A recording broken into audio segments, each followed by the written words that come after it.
Bien le bonjour et bienvenue dans cette nouvelle vidéo. Aujourd'hui est un épisode dédié à la seconde partie des fonctions. Plus précisément, la dernière fois on avait vu toute la partie structure et fonctionnement. Cette fois on va voir un peu plus en détail la partie organisation. C'est parti!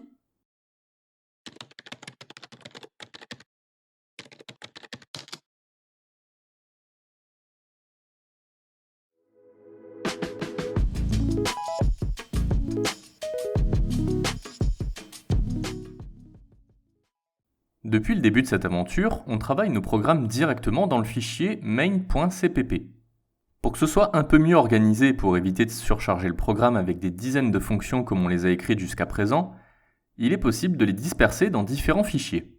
Structurellement parlant, voilà comment ça se présente.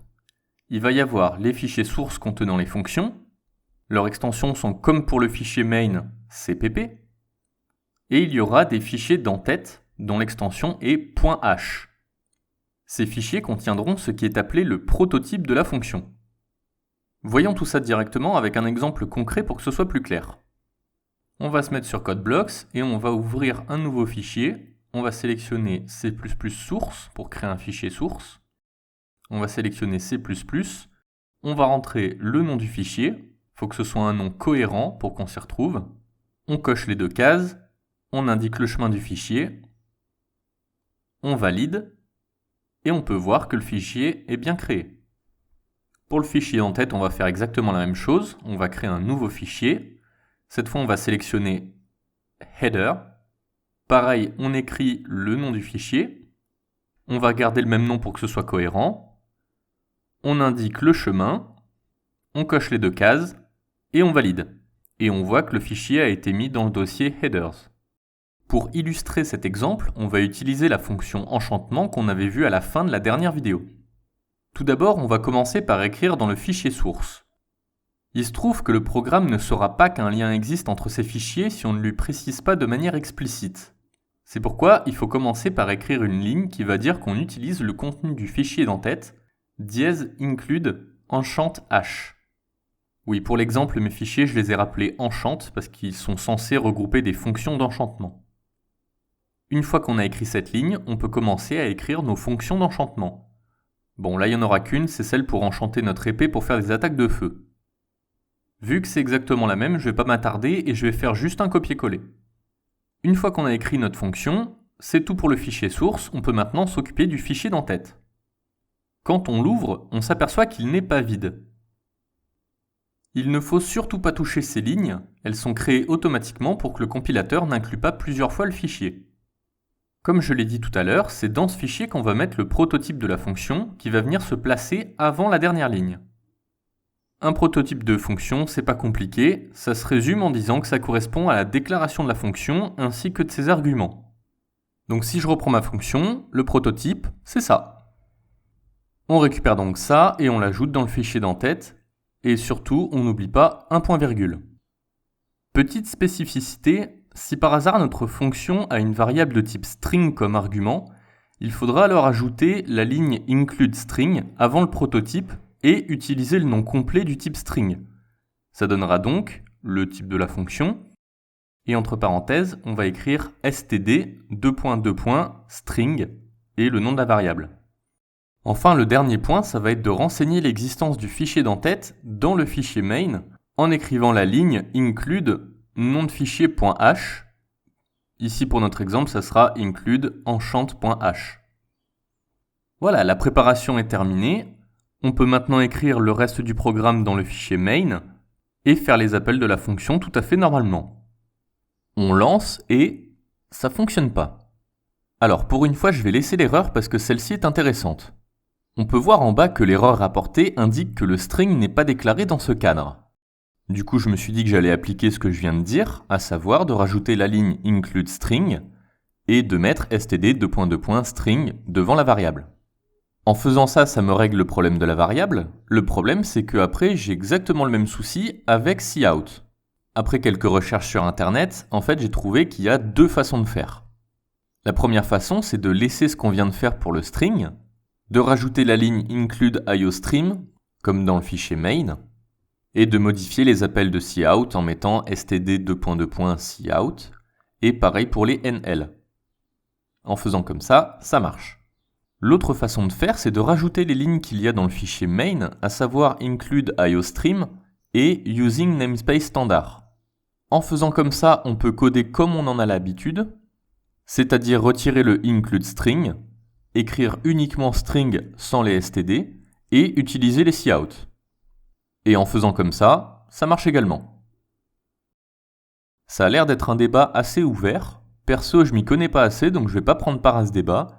Même si les puristes préféreront utiliser la première option, je vais juste utiliser la deuxième option parce que ça nous permet de coder comme on en a l'habitude. Grâce à cette façon de faire, on va pouvoir mettre de côté nos fonctions et les réutiliser dans différents programmes quand le besoin s'en fait sentir. Il suffira de copier-coller les fichiers dont on a besoin au bon endroit et d'ajouter la ligne include nom du fichier .h au début du programme et le tour est joué. C'est pour ça que cette utilisation des fichiers va nous ouvrir un monde de rangement infini. Si vous êtes maniaque, cette façon de faire est faite pour vous. Plus sérieusement, bien ranger ces fonctions dans les bons fichiers nommés correctement, ça simplifiera énormément la programmation. Une autre bonne pratique à adopter dans les fichiers sources, c'est de commenter ces fonctions. Avec le temps, il est possible d'oublier le pourquoi du comment. C'est pourquoi indiquer en commentaire ce que fait la fonction, la liste des arguments, en gros à quoi ils servent, et ce qu'elle retourne permettra de ne pas se tromper lors des futures utilisations. L'autre raison pour laquelle c'est bien de faire ça, c'est si vous prêtez vos fichiers sources et en tête à quelqu'un, ou inversement, au moins ça sera lisible et exploitable facilement. Pour vous donner une idée, ça pourrait ressembler à quelque chose comme ça. On va dans le fichier source, et avant le début de la fonction, on met la marque de commentaire paragraphe, et on va écrire que c'est une fonction d'enchantement d'épée d'attaque feu. Ensuite, on met la liste des arguments, donc on va avoir orbe, c'est les orbes de l'inventaire, pierre magique, les pierres magiques de l'inventaire, parchemin attaque feu, c'est les parchemins attaque feu de l'inventaire. Et enfin, on finit par la valeur retournée, c'est le résultat de l'enchantement, si c'est un succès ou pas. Et de cette façon, même si j'utilise la fonction dans 6 mois, 1 an, 2 ans, au moins je saurai à quoi elle sert et à quoi correspondent les arguments. Bon, ceci étant fait, je dois vous avouer un truc. Je suis désolé, j'avais dit qu'on allait voir que l'organisationnel, mais j'ai menti. No, God!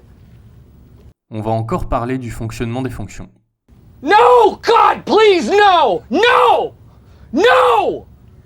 Jusqu'ici, on a vu que quand les fonctions ont des arguments, la valeur de ces arguments leur est donnée au moment de l'appel de la fonction via les variables de la fonction principale. En gros, si la fonction a 3 arguments, il faudra indiquer 3 variables à injecter aux arguments de la fonction. Si je vous disais maintenant qu'on n'est pas toujours obligé de faire ça comme ça. En fait, il est possible de définir des valeurs par défaut à certains arguments pour ne transmettre que ceux voulus à la fonction pour traitement. On va reprendre l'exemple de la répartition des pièces d'or, d'argent et de bronze, mais on va l'écrire dans l'autre sens. Plutôt que de répartir les pièces, on va chercher à savoir combien ça fait en tout en pièces de bronze. On va donc prendre comme base ce programme qui va nous demander de rentrer le nombre de pièces d'or, d'argent et de bronze afin de les convertir en pièces de bronze. Ce qu'on va faire, c'est qu'on va récupérer l'opération du programme pour la transformer en fonction. On va dans le fichier source, on rajoute la ligne include conversion.h, on crée notre fonction qu'on va appeler convert en créant les arguments pièce or, pièce argent et pièce bronze. On crée la variable qui va être retournée, total pièce, on colle l'opération et on retourne le total.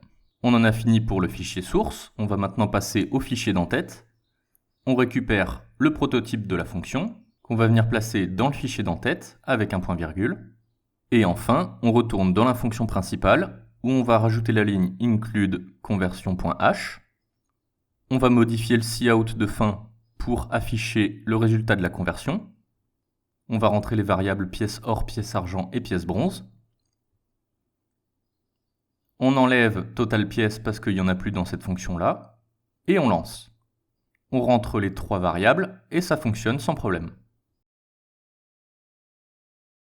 Et bien maintenant, si je définis dans le prototype, oui, c'est uniquement ici qu'il faut le faire, que les pièces de bronze et les pièces d'argent sont égales à 0. À ce moment-là, ça les transforme en paramètres facultatifs. On ne sera donc pas obligé de mettre 3 variables au moment de l'appel de la fonction pour qu'elle soit exécutée. Le but étant de remplir à minima les paramètres obligatoires. De là, on peut renseigner le nombre de pièces d'or, mais également le nombre de pièces d'argent.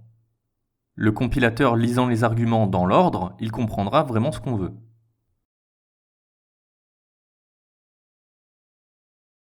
Par contre, attention! Si les choses qu'on vient de voir ont été faites dans cet ordre, c'est qu'il y a une raison. Et oui, on ne peut pas non plus faire ce qu'on veut. Encore une fois, le compilateur va lire les arguments dans l'ordre de gauche à droite. Il est donc impossible de sauter des arguments. Si on ne souhaite indiquer que les pièces d'argent et les pièces de bronze, on ne peut pas écrire l'appel de la fonction comme ça. Ou encore, si on ne veut convertir que les pièces d'or et les pièces de bronze, on ne peut pas écrire non plus l'appel comme ça. Non seulement c'est pas possible, mais en plus c'est moche. Si on souhaite faire ça, il faudra obligatoirement spécifier les paramètres entre guillemets inutiles en mettant 0 dans l'appel de la fonction. Une autre information, il est complètement possible de mettre tous les arguments en facultatif, en indiquant une valeur par défaut. Par contre, il n'est pas possible, dans l'exemple qu'on vient de voir, de ne mettre que les pièces d'or en facultatif. Les arguments devant être facultatifs doivent être en bout de lecture, c'est-à-dire à droite. Si on veut mettre que les pièces d'or en facultatif, il faudra donc écrire la fonction dans l'autre sens pour mettre les pièces d'or à la fin. Voilà, je vais m'arrêter là pour aujourd'hui. Vidéo un peu plus cool pour finaliser cette partie sur les fonctions. Je vais pas faire d'exemple final parce que j'estime qu'il n'y en a pas vraiment besoin pour cette fois. C'était juste une vidéo complémentaire, le gros des explications fonctionnelles ayant été fourni la dernière fois. En plus, vu ce qui nous attend la prochaine fois, autant faire un truc léger aujourd'hui. Non, je ne spoilerai pas.